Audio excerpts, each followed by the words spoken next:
Oh. Work. Eat. Sleep. Sleep. Work. Eat. Sleep. Oh. Welcome to Progressive Soup. My name is David Stevenson. With me I have Dan Lanzilotta, who's an executive chef in Fairfield County. And I am not David Freelove Stevenson. And you better take that off the screen right now. Thank you. So, we're going to talk about relationships as we did last time a little bit. Food and interpersonal relationships and how they come together to make us who we are. Here's the first question. Who are we? That's been plaguing us for a couple of millennium. I'm telling you. Well, can you solve it? I guess it's a really individual aspect of one's consciousness. You can be anybody you want. And it's up to you to make that decision. Where do you want to go? I mean, Microsoft they ask us that all the time. Where do you want to go? Yeah. So we live in an age of the internet. So who do you want to be? I don't know. What do you want to be? You tell me who you want to be first. You first. I'm struggling with being human. I mean, I'm struggling with the idea of being a human being in an age of the computer. All right. Internet. Okay, here we go. Welcome to Progressive Soup. I'm Dan Lanzilotta, and with my host, David Allen Stevenson. Exactly. We're going to be the opposites today. We're going to do things opposite. We're going to change positions. But let's get back to the idea about work, eat, and sleep. Right. What balance in life should we strike in order for our lives to be most pleasurable and most productive and most rewarding? What works the best? Yeah, rewarding. What works the best? I'm a human being alive in the 21st century, and for the first time, I think, in humanity, we've come to this place called the gym. The gym. Is that GYM, I'm presuming? GYM, where people are on treadmills working out to tone themselves, when just a few decades ago, people actually worked. And work, the nature of work, is changed so drastically that we've made it a burden instead of a pleasure. Yeah. Now, I remember last time you were on the show, you actually said that you have not ever been to a gymnasium. I've never been in the gym. And yet people are told constantly that my God, you're looking bad, you're not getting enough exercise, you should go to a gymnasium. No, they should go get a job. And they should get a job maybe mixing cement, maybe being a laborer, maybe working on a farm, if they can find one. And do that for a vacation period? Well, there are these new types of vacations where people are going all over the world working on in eco-villages to work on farms. There are places in France people go to pick grapes when it's harvest time for the grapes to get that connection. So why not just do things yourself? Why not build the piece of furniture, the bookcase, go to the orange store or the blue store and buy the materials, buy the tools, and make something yourself. Get the satisfaction of doing it, figuring it out, instead of going to that other store that packages things in flat boxes which are made of compressed formaldehyde particle board that falls apart in 6 months if it should get wet. So we've moved away from this idea of the pioneering American ideal concept of a country based upon what? Individualism. We're not individuals anymore. We've become cattle-driven morons that just follow a path because we've been told. We're eating toxic food. We're wearing toxic clothes. We're using toxic pharmaceuticals. Okay, enough. We've already come. We've come to that. We usually, when you and I get together, we usually wait till the last few minutes of the show to find some solutions to the problem. I need a solution right now. The solution is this.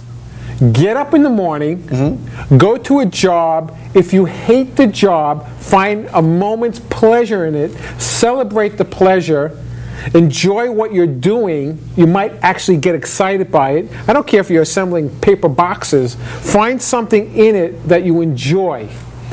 Work as hard as you can till you fall asleep. Yep.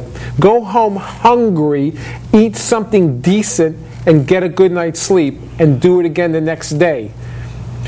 People are writing books and making movies, Eat, Love, whatever these feature films are. Eat, Love, Pray. Eat, Love, Pray. And find it in something that you enjoy. I don't care what it is, the most mundane, boring thing. People go all over the world seeking out spiritual lives. They climb to the Himalayas, they go to Asia, they go to India to seek out a spiritual life. You don't have to do that. You can do that in a factory assembling bicycles all day, so long as you find in it the repetition, because that's what meditation is. It's a repetition of the most mundane things over and over again that puts you in a trance for the purpose of sort of traveling in a spiritual sense to a place that doesn't exist. You're bringing to mind, because I read poetry on Monday afternoons at the Alzheimer's ward up in Brookfield, an Alzheimer's ward in Brookfield, let's say, with Bob Garavell. And one of the poems that he loves to read is The Village Blacksmith. Under the spreading chestnut tree, the village smithy stands, da-da-da-da-da-da-da. And that poem speaks very well to that idea that here's a guy that does what's a very mundane task. But if you're doing a mundane task, if you have a job that doesn't require a lot of mental effort, and a lot of jobs really don't require a lot of mental effort today. A lot of jobs are very mundane. You have that time, you have that ability. But it's in the mundane that you have. If you have an ounce of intelligence, that you will find in the mundane the beauty of the mundane. You know, it's the yin and the yang. It's this balance between day and night. Yeah. Salty and sweet. It's always these combinations of balance. Well, there's a fine line between that.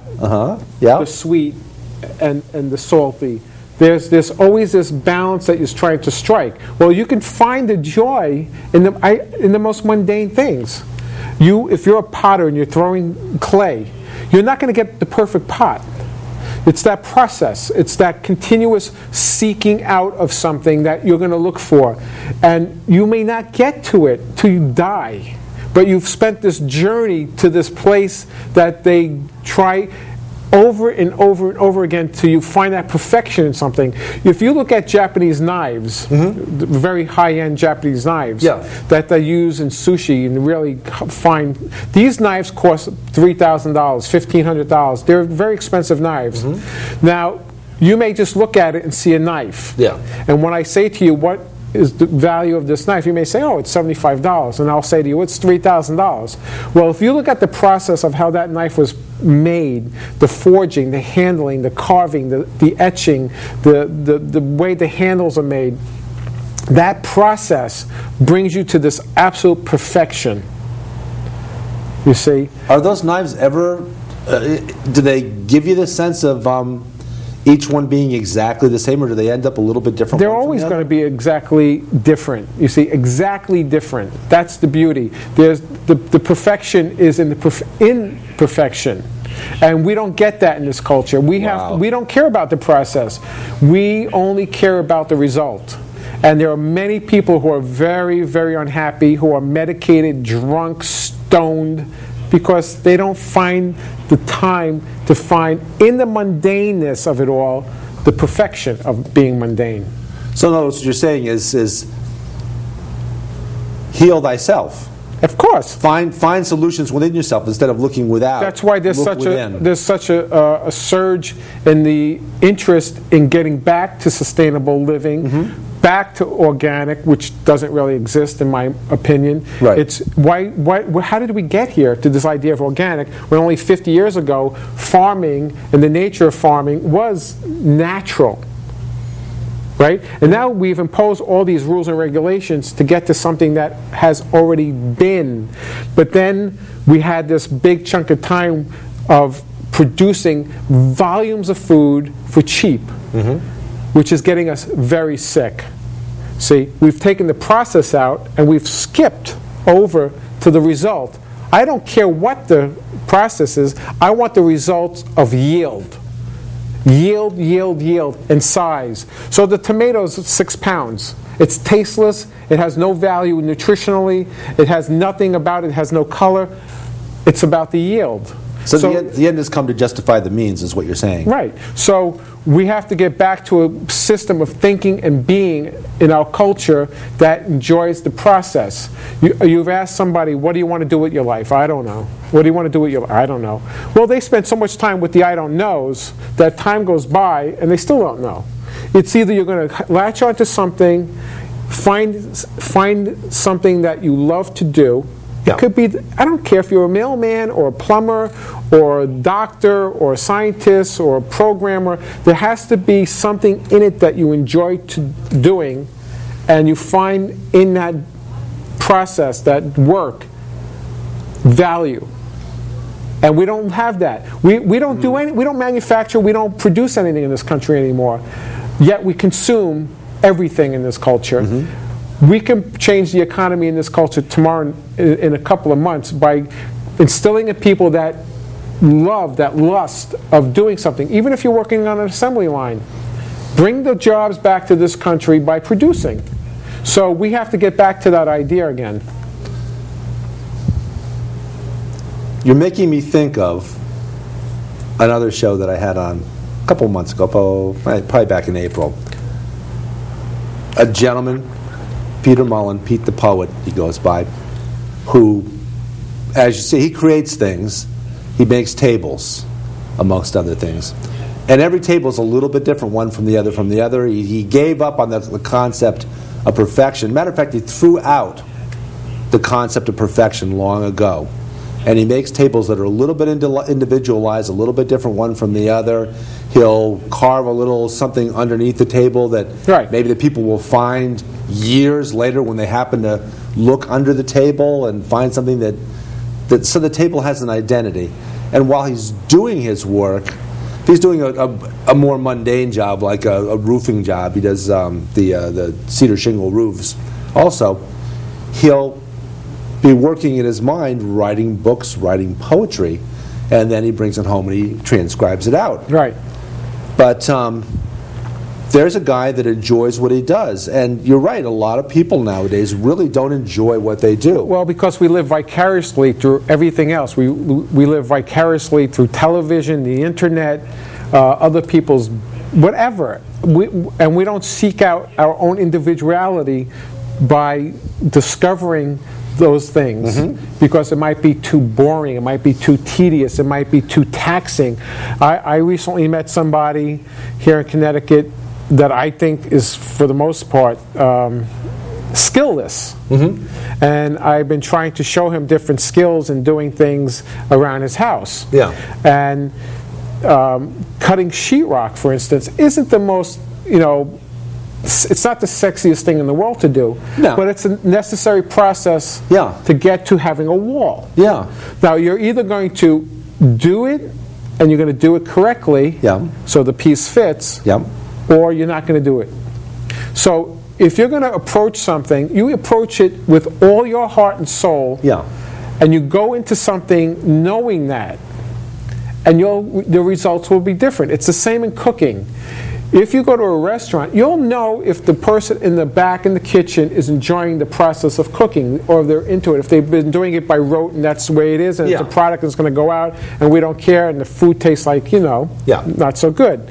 Well, the person in the kitchen who's really enjoying it, it's in the food. It's called energetics. It's in the food. You can bring this to everything in your life. The way you dress, the way you behave, the way you drive, the way you eat, the way you make your bed, the way you keep yourself neat, the way you make your tie. It's just goes on and on. And if you just take that principle of mindfulness and apply it to every single aspect of every day of your life, you will find at the end of the day, you're tired. You're tired because you've been concentrating on each aspect of everything you do. And isn't that a good thing at the end of the day? It's the best thing you can do. It's the best diet. It's the best therapy. You will get rid of the psychotropic drugs. You'll get rid of the fast food. You'll get rid of anything that's in your life that's a weed. Which brings me to the idea of what the hell is a weed. I mean, you look at television, there's companies out there trying to kill the dandelion, but no one's ever stopped to say the dandelion is a medicinal weed, and that it's been around for hundreds of years. It's in the Chinese pharmacopoeia. It's in every herbalist pharmacopoeia. It's there. It's a bitter. It's for digestion. But no one stops to understand that the dandelion is not just a weed. It's a glorious gift. But in our culture, we've called it a weed, and we've done this to many plants. And it's not a half bad looking flower either.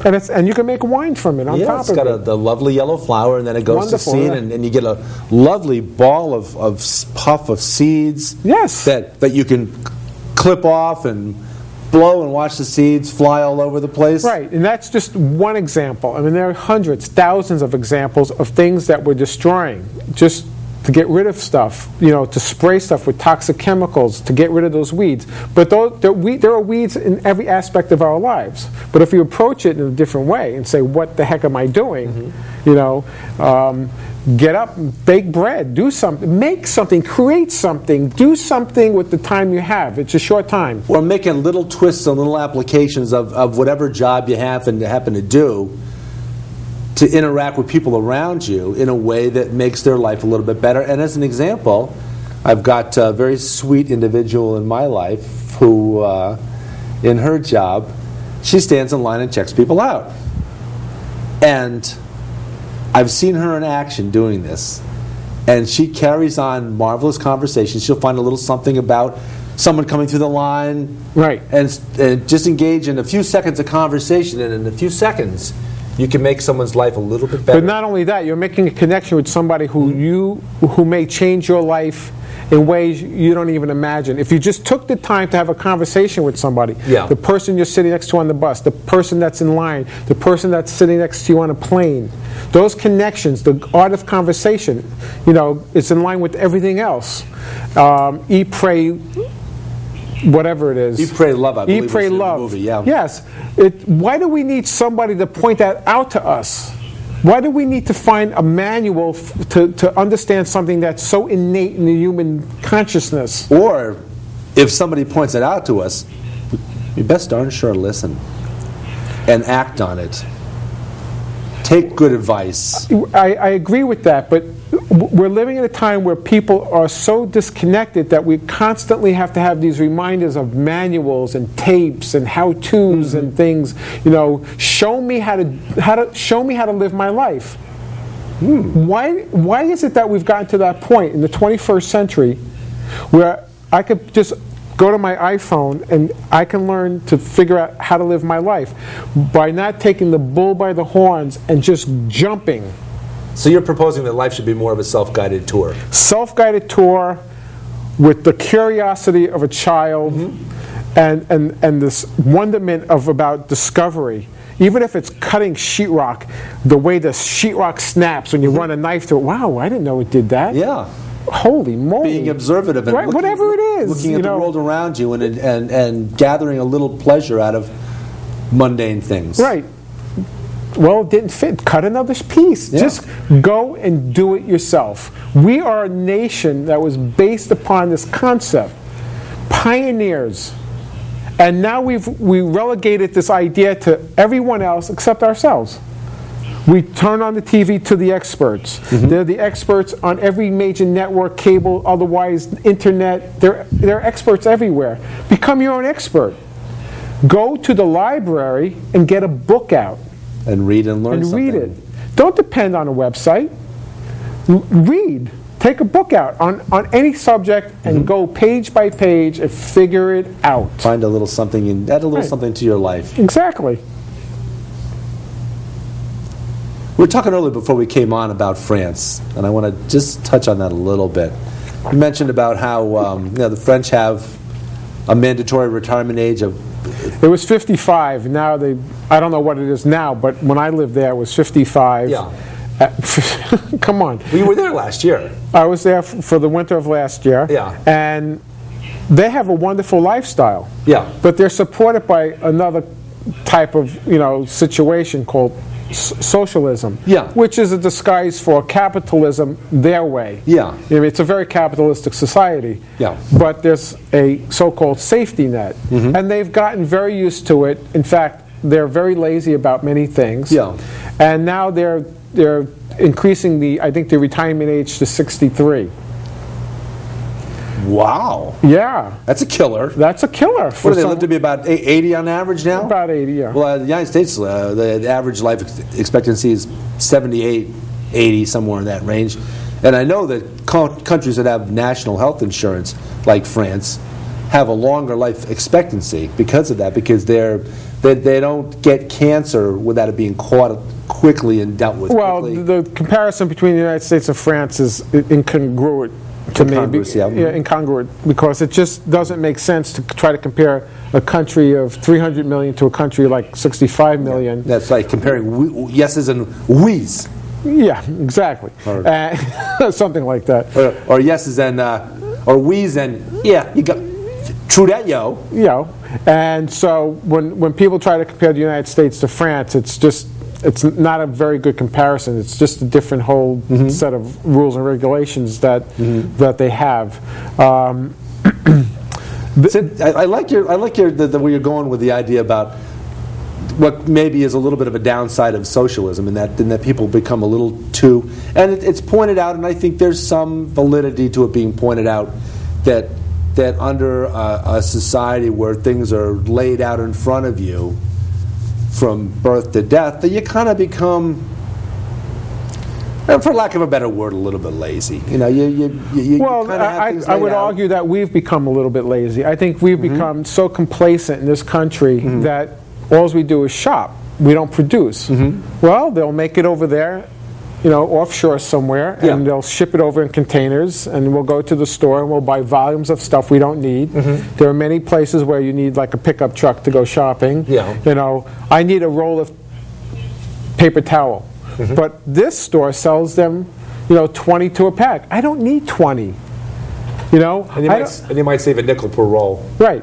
And the more you buy, the more you're going to consume, the more you're going to use, the more you're going to waste. So we've got to come to this idea of using what we need, not using something because we have it. I mean, that's to me is just wasteful right there. So either these giant, you know, brick and mortar stores. The idea of you get it because you need it, have it because you need it, rather than use it because you have it. Right.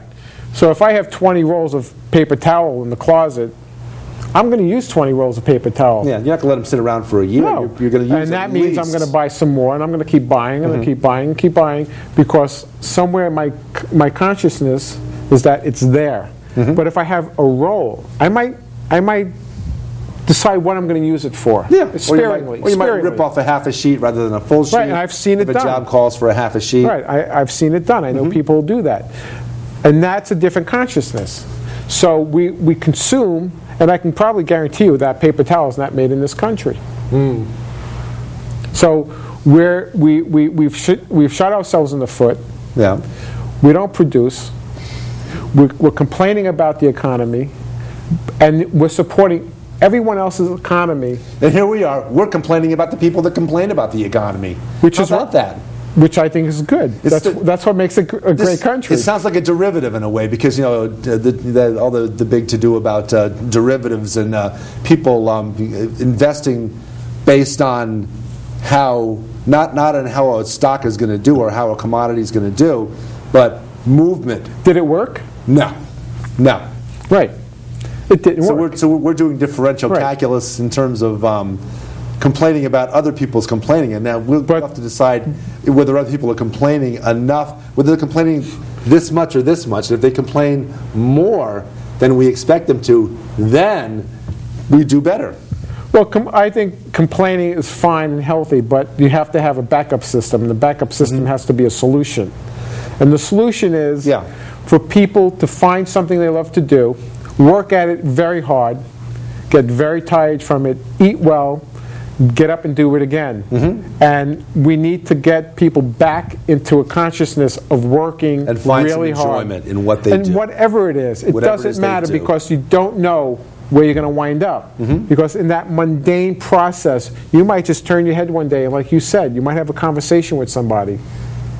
And the art of conversation is also, missing from the culture. We're plugged in, tuned out, we have headphones on, sunglasses, laptops, handhelds, whatever it is, and we've shifted so radically to some other direction that we don't understand who we are. When you ask that question, who are we? You can find out who you are by having a conversation with somebody else. People are the mirrors of who we are as individuals. You'll attract like-minded people, and you'll put yourself in directions you never dreamed of if you just take the time to find that path. Or even find people that are not exactly like-minded people. Exactly. And find something a little different, experience something a little different. If you think you don't like fishing, and I'm taking this from Joel Osteen, who I watched one Sunday morning, and I'm not generally a fan of Joel Osteen, but I think that the message that he had that morning made sense. It says if you don't like fishing, if you think you don't like fishing, closing credits September. Try go fishing. You might like it. If you think you don't like the opera, go to the opera. Exactly. You might find you like it. Do something you think you might not like. Give it a try. We are creatures of habit. Know. We're creatures of habit, and in that habit, that unfortunate experience that comes like, I'm bored. How could you possibly be bored if you have a body and you're alive? I've never been bored a day of my life. I make and build and cook and do everything myself, and in that I find joy, I find satisfaction, and I would like people to come back to that. That is really, I think, the core of this culture. We've been known around the world for that. We've lost track of it, and somehow we have to get back to it. And if anybody hears this show or sees this show, I hope that they learn something about doing that. Get up in the morning and find something that needs to be fixed. Don't throw it out, fix it. Or at least make an attempt to fix it. Make an honest attempt. Right. Honest attempt to fix it. We have many home improvement stores in America that would love your business, and they're well stocked with many types of materials, and just about anything. If you look at something that's broken, usually it's something really, really simple, especially in electronics. It's probably a fuse. You just can't get to it because you don't know where the internal fuse is. But there are certain things that need, certain things that can be fixed. That could be well. We're gonna talk about MacGyver another day. MacGyver. This is Progressive Soup. I'm David Stevenson, Dan Lanzilotta, and we're gonna give each other a big hug. Hey, Good to be back. Good to have you back. Thank you. Good night.